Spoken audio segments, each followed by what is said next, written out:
ये है खबरों की खबर और आप देख रहे हैं खबरों की खबर टीवी। अपनी बात का आगाज इस बात से करूंगा कि हिंदुस्तान की सियासत 2014 में एक नई करवट लेना शुरू की और 2014 से लेकर आज तक हिंदुस्तान के मुख्तलिफ मज़ाहिब के मानने वालों को आपस में बांटने की एक मुनज़्ज़म साजिश के जरिए नफरत की सियासत को आगे बढ़ाया गया और मजहब के नाम पर बांटकर इस मुल्क को कमजोर करने की एक मुनज़्ज़म साजिश रचाई गई और हिंदुस्तान का दस्तूर हिंदुस्तान के हर शहरी को बराबर का हक देता है। हिंदुस्तान का दस्तूर ये नहीं कहता कि ये अव्वल दर्जे का शहरी है या ये दूसरे दर्जे का शहरी है, बल्कि हमारे मुल्क का दस्तूर हिंदुस्तान में रहने बसने वाले और पैदा होने वाले को, हर किसी को, चाहे वो किसी भी मजहब के मानने वाला क्यों न हो, उसको बराबर का हक देता है। और दस्तूर ने न सिर्फ बराबर का हक दिया, बल्कि हमारे दस्तूर ने हर किसी को आजादी के साथ अपने मजहब पर चलने का भी इख्तियार दिया। हिंदू को इख्तियार है कि वो अपने मजहब पर बराबर चले, तो मुसलमान को भी हक व इख्तियार दस्तूर ने दिया कि वो अपने मजहब पे बिना खौफ के अपने मजहब पर चलते रहे। सिखों को भी उनके मजहब पर चलने का हक दिया, तो ईसाइयों को भी दिया। तो बहरहाल हर मजहब के मानने वालों को ये दस्तूर ने इख्तियार व हक दिया कि वो अपने मजहब पर आजादी के साथ अपनी इबादतें कर सकते हैं और अपने मजहब पर अपनी जिंदगी को गुजार सकते हैं। लेकिन आपने, हमने, सबने देखा है कि 10 बरस से सिर्फ मजबूत नहीं बल्कि कमजोर करने की कोशिश की जा रही है। तो आज अगर मैं आपके दरमियान में खड़ा हूं तो यही बात कहने के लिए खड़ा हूं कि सबसे पहले तो हमको आपस में मजहब के नाम पर नफरत को पैदा करने वालों को कमजोर करना होगा और हमको इनके इश्तियाल में आए बगैर हिंदुस्तान जो एक गुलदस्ता है हिंदू, मुस्लिम, सिख, ईसाई का, इस गुलदस्ते को साथ में रखते हुए हम सबको एक होकर अपने हक की लड़ाई को लड़ना होगा। अगर हम भी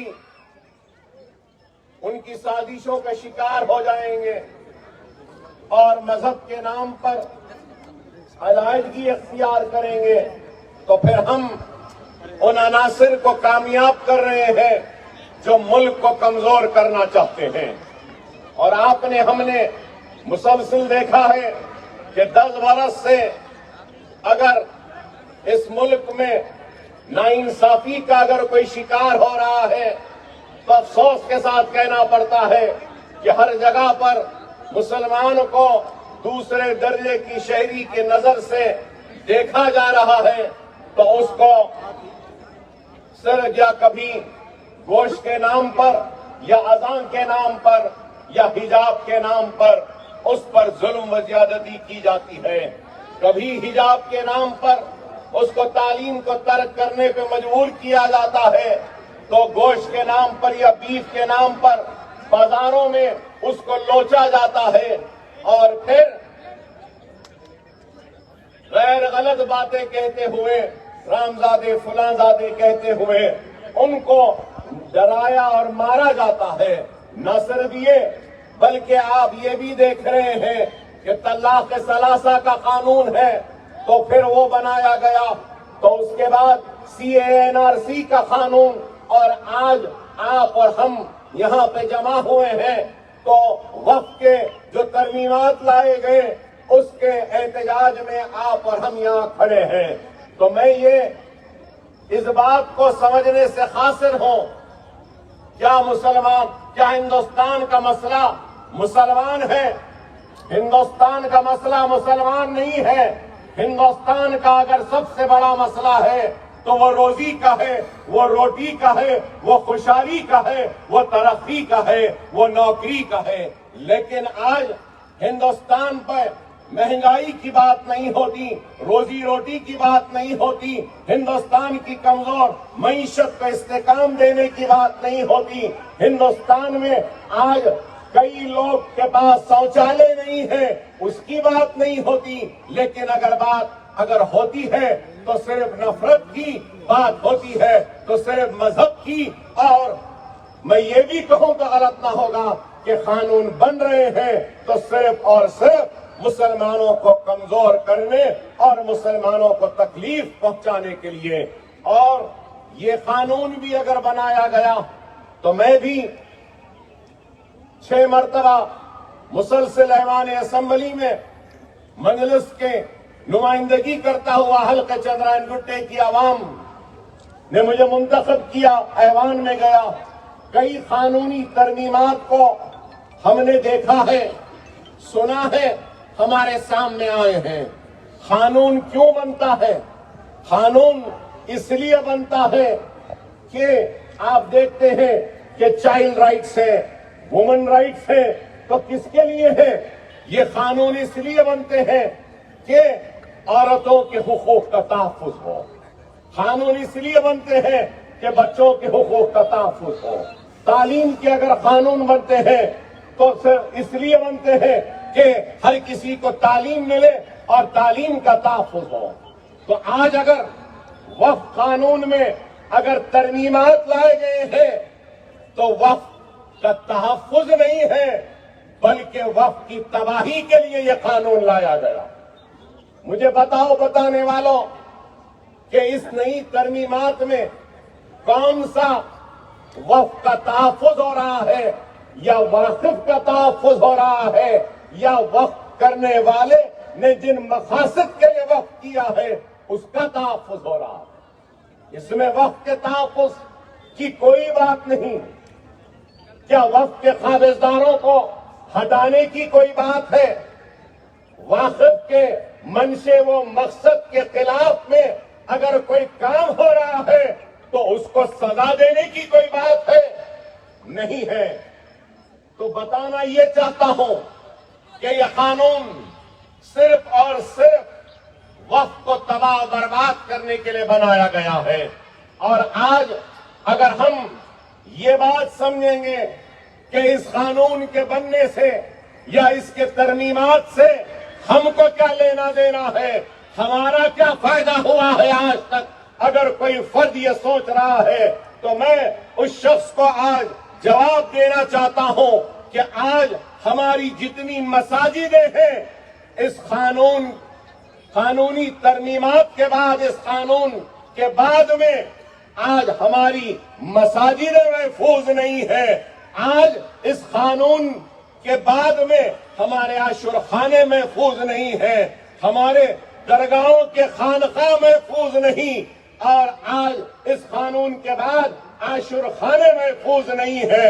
تو آج آپ اور ہم کو منظم ہونا ہوگا، متحد ہونا ہوگا، اور مسلم پرسنل لا بورڈ کے جو بھی اعلانات ہوں گے، احتجاجی پروگرام ہوگا، ہم کو لبیک کہتے ہوئے ایک دوسرے کا ساتھ دیتے ہوئے آگے بڑھنا ہوگا. اگر ہم منظم نہیں رہیں گے، متحد نہیں رہیں گے اور صرف انہی باتوں میں مبتلا رہیں گے کہ اس سے ہمارا کیا فائدہ ہے، تو میرے بھائی ہم ایسے سوالات یا ایسے باتوں سے ہمارے مخالفین کو ہم مستحکم کر رہے ہیں، مخالفین کو کامیاب کر رہے ہیں. آپ کو اور ہم کو اس بات پہ غور و فکر کرنی ہوگی کہ یہ قانون جو بن رہا ہے آگے جا کر شاید میں غلط ہوں، میری بات سے کوئی اتفاق نہ کرے، لیکن میں یہ کہوں گا کہ آج یہ ملک ہم سے ہماری شریعت کو بھی چھیننا چاہتا ہے۔ اگر آج اس قانون کے خلاف ہم منظم ہوں گے، متحد ہوں گے اور لبیک کہتے ہوئے مسلم پرسنل لا بورڈ کے پرچم تلے ہم ایک جگہ جمع ہو کر آگے بڑھیں گے تو اس قانون کو ہم واپس لینے کے لیے ہم اور آپ کا اتحاد مودی سرکار کو مجبور کرے گا کہ وہ قانون کرائے۔ اور یہ قانون اسی وقت واپس لیا جائے گا جب ہم اور آپ مل کر منظم ہو کر جدوجہد کریں گے۔ اگر ہم اپنی جدوجہد میں صرف جوش رکھیں گے تو یاد رکھو صرف جوش سے منزل نہیں ملتی، اگر منزل کو حاصل کرنا ہے تو ہم کو جوش کے ساتھ ہوش مندی کی بھی ضرورت ہے، اور جس قوم کے پاس جوش بھی ہے ہوش بھی ہے تو کامیابی و کامرانی اس قوم کی یقینی ہے۔ ہم کو بے شک جوش کی ضرورت ہے، لیکن جوش کے ساتھ ہوش کی بھی ضرورت ہے، جوش و ہوش کے ساتھ عزم کی بھی ضرورت ہے، ارادوں کی بھی ضرورت ہے، ہمت کی بھی ضرورت ہے، اور ہم کو اپنے احتجاج، اپنے جوش، اپنے جذبے کو دستور کے دائرے میں رکھنا ہوگا۔ ہم کو کوئی ایسا کام نہیں کرنا ہے جس کے ذریعے ہمارے دوسرے شہریوں کو تکلیف ہو۔ ہمارا احتجاج ہمارے مقصد کو حاصل کرنے کے لیے ہونا چاہیے۔ ہمارا احتجاج ایسا ہونا چاہیے کہ ہمارے احتجاج، ہمارے جوش، ہمارے جذبے کو، ہماری ہمت کو دیکھ کر ایک ہندو بھائی بھی ہمارے احتجاج میں جڑ جائے۔ ہمارا احتجاج ایسا ہونا ہے کہ ہمارے احتجاج میں سکھ بھی آ جائے، عیسائی بھی آ جائے، اور ہر سیکولر ہمارے اس احتجاج میں آ جائے۔ یہ ایک حکمت کے ساتھ ہم کو آگے بڑھنا ہوگا۔ یہ قانون بہت ہی کالا قانون ہے میں کہوں گا، اور بہت ہی خطرناک قانون ہے۔ اگر آج ہم اس قانون کے خلاف اٹھ کر کھڑے نہیں رہیں گے تو ہمارے مساجد خطرے میں ہے، درگاہیں خطرے میں ہے، عاشور خانے خطرے میں ہے، ہماری عبادت گاہیں خطرے میں ہے، اور اس قانون کے بعد آئندہ نشانہ اگر کوئی ہوگا تو وہ صرف اور صرف شریعت محمدی ہوگا، اور ایکسا سول کوڈ کو نافذ کرنے کے لیے وہ اور ہمت کے ساتھ ہم کو ان کی ہمتوں کو توڑنا ہے تو ہماری صفوں میں اتحاد کو پیدا کرنا ہوگا۔ بہت چیزیں ہیں اس قانون میں، مختلف قائدین، علماء کرام و مشائخین عظام نے بیان رکھی ہوں گی بات، لمیٹیشن ایکٹ کے بارے میں کہا ہوگا، یا پھر آج ہم کہتے ہیں کہ دستور کے خلاف ہے، تو میں نے اپنی گفتگو سے پہلے یہ بات کہا کہ دستور نے ہر ایک کو برابر کا حق دیا ہے،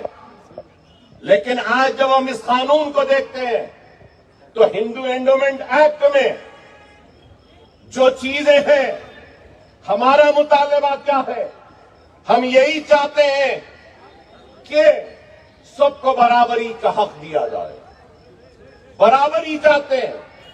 ہندو اینڈومنٹ ایکٹ میں کئی اختیارات ہیں، لیکن یہاں اس نئے قانون میں آپ بتائیے کہ ہندو اینڈومنٹ بورڈ میں مسلمان نہیں جا سکتا، لیکن وقف بورڈ میں ایک غیر مسلم بھی آ سکتا ہے۔ اور پھر کیا بات ہے کہ نہیں، اس کو اچھے سے چلانے کے لیے اور سہارا لیتے ہیں تو سیکولرزم کا وقف بورڈ ہی ملا تھا نریندر مودی صاحب کو اپنے سیکولرزم کو دکھانے کے لیے۔ اگر سیکولرزم دکھانا تھا تو وہ حجاب کرنے والی بچی کو پڑھنے دیا ہوتا، सेकुलरिज्म दिखाना था तो बीफ के नाम पर मारने पीटने वालों को सजा देना था। सेकुलरिज्म दिखाना था तो फिर वो गुजरात में इस्मत रेजी करने वालों को रिहाई नहीं देना था। सेकुलरिज्म दिखाना था तो एहसान जाफरी की बेवा जो अब इस दुनिया में नहीं रही उनको इंसाफ दिलाना था। सेकुलरिज्म दिखाना था तो कातिलों को बराबर की सजा देनी थी, लेकिन ऐसा नहीं। सेकुलरिज्म सिर्फ कानून में, ये कौन सी बात हुई? अब ऐसा हाल हो गया है, अगर मैं मोटी बात में समझाना चाहूं तो ऐसा हो गया है कि मेरे बाप ने, मेरे दादा ने, मेरे परदादा ने, मेरे सगरदादा ने मेरी औलाद के लिए, आने वाली औलाद के लिए कुछ जमीन जायदाद घर देकर गए। अब वो मेरा इख्तियार है कि मैं जैसे चाहे चला लूं। मेरे बाप की जागीर है, मेरे दादा की जागीर है, मेरे सगरदादा की जागीर है। मगर ये क्या कह रहे हैं?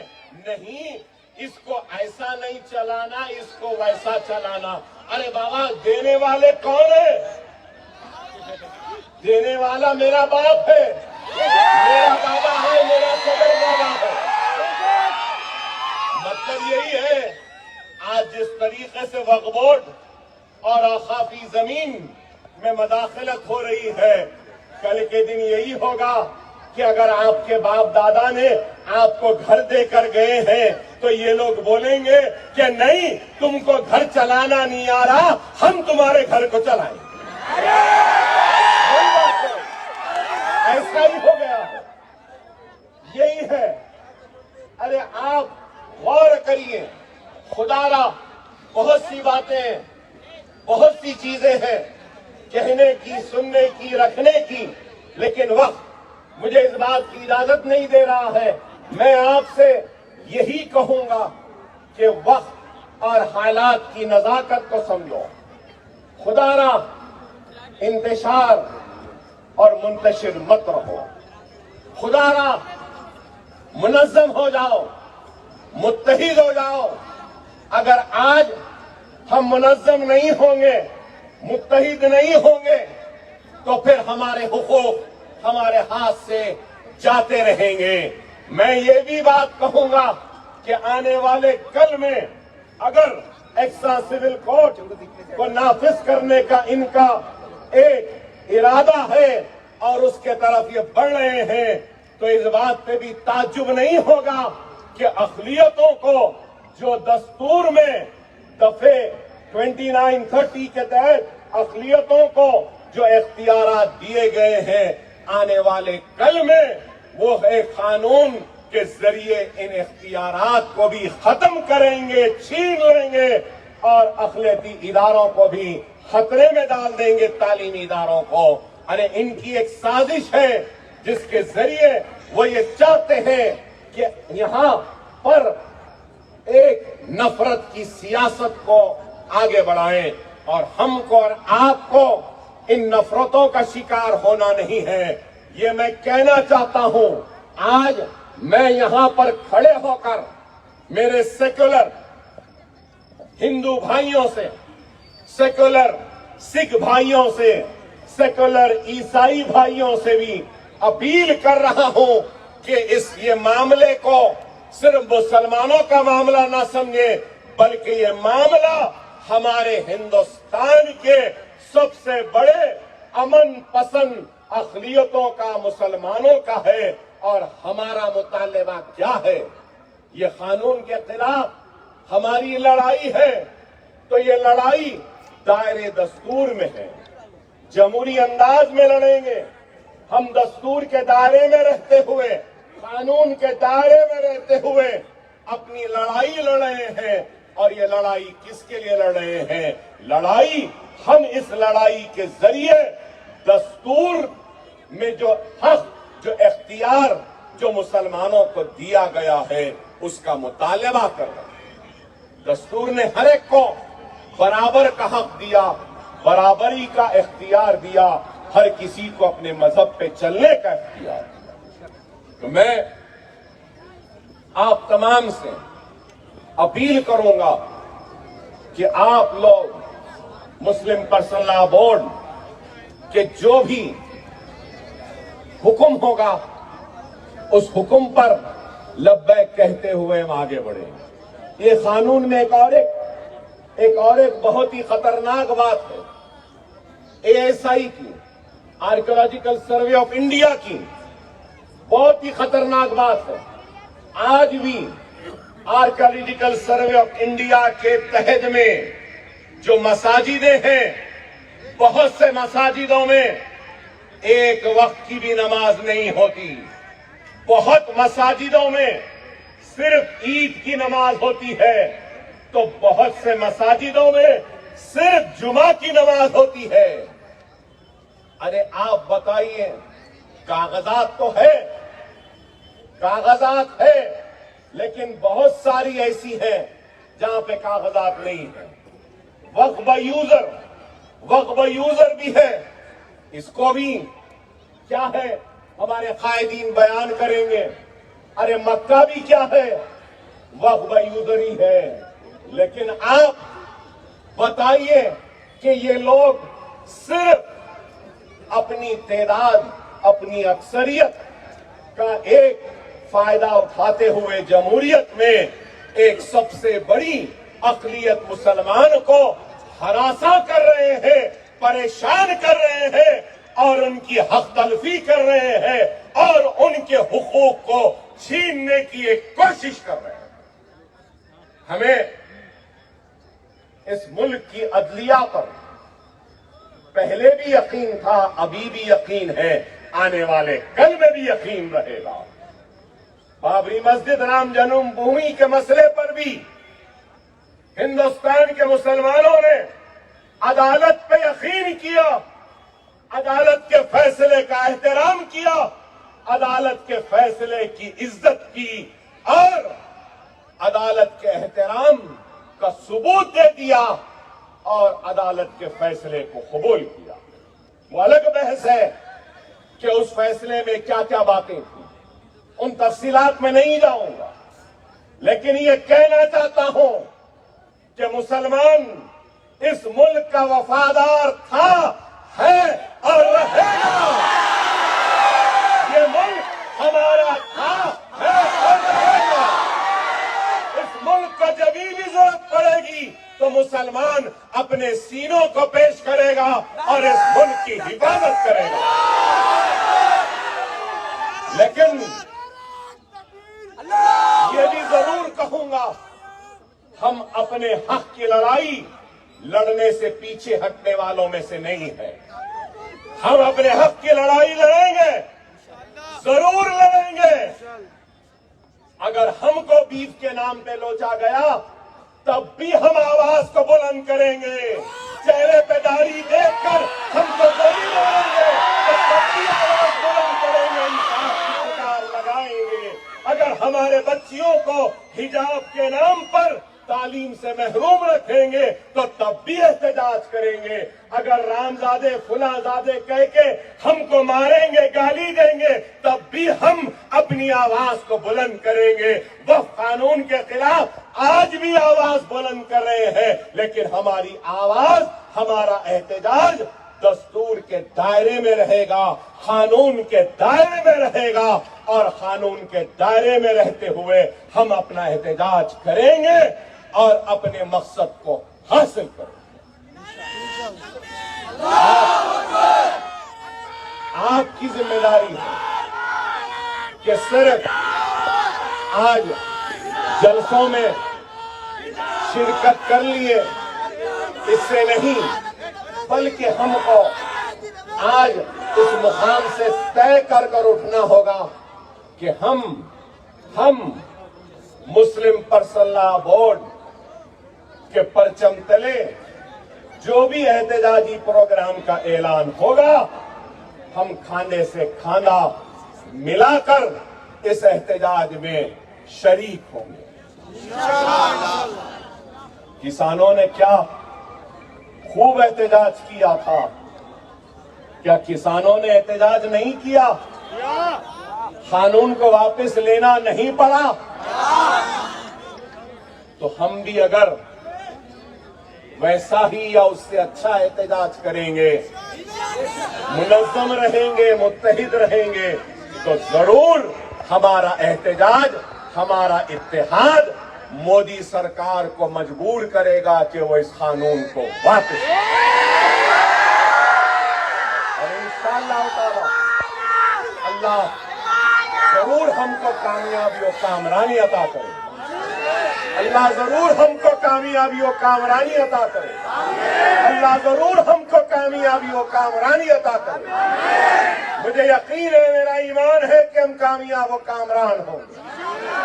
बस आप मुनज़्ज़म रहिए, मुत्तहिद रहिए, और जो भी एहतजाजी प्रोग्राम का ऐलान होगा लब्बैक कहते हुए आगे बढ़िए। और भी बहुत से मुक़र्ररीन हैं, तो मैं आप तमाम से इजाजत लूंगा।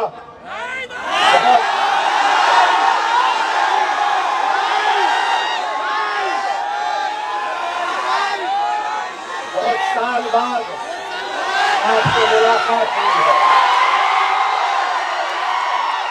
अल्लाह आपकी इस मोहब्बत को ऐसे ही कायम रखे। अल्लाह इस गुनहगार को इस मोहब्बत का हक अदा करने का मौका दे। मैं कुर्बान जाऊं आपकी इस मोहब्बत को। हर वक्त आपने मजलिस का और मेरा तो भरपूर साथ दिया है। मैं मजमून मशहूर हूं और ये वादा करता हूं कि इंशाअल्लाह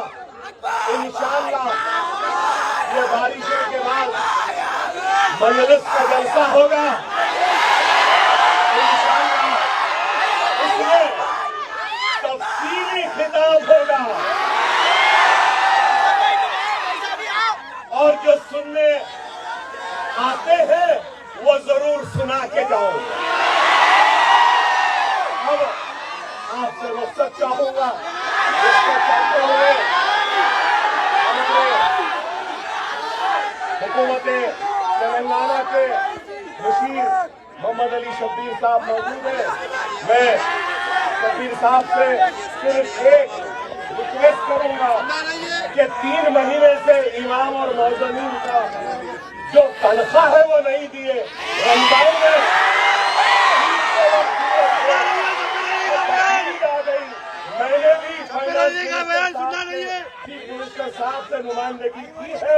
मेरी नुमाइंदगी को आपकी नुमाइंदगी के जरिए और ताकत मिलेगी। उम्मीद करूंगा कि आप इनके लिए भी नुमाइंदगी करेंगे।